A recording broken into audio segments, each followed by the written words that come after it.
Sasa kwa kujua msichana huyu ndio Mungu amenichagulia, au mvulana huyu ndio Mungu amenichagulia, kuna mambo 11. Na tayari ukienda kwa YouTube yetu Dr. Frank Biela Paul, tumezungumzia tayari kisehemu ya kwanza, tukisema jambo la kwanza kwa kujua msichana huyu ndio Mungu amenichagulia na mvulana huyu Mungu amenichagulia.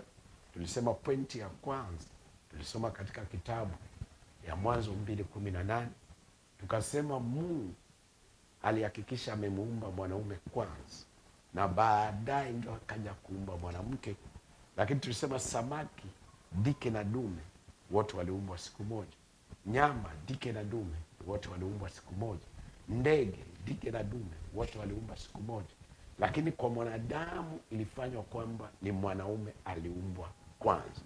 Na tukasema kwa nini Mungu alifanya hivyo? Kwa nini Mungu asingemuumba Adamu na Hawa siku moja? Nilikwambia Mungu alitaka mambo 3 hapo.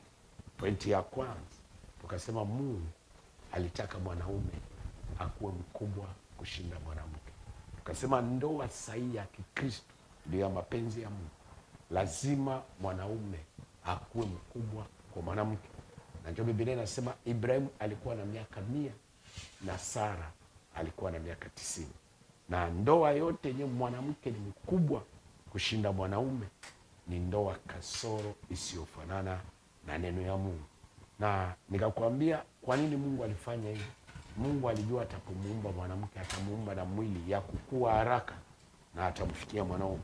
Namba 2, mwanamke anapozaa mwili yake inakuwa haraka na kuwa inaonekana mkubwa kuliko mwanaume. Na mwanaume vile Mungu alimuumba, mwanaume anafurahia kuwa na mwanamke mwenye anaonekana mdogo kuliko yeye, kuliko kuwa na mwanamke mwenye anaonekana mkubwa kuliko yeye.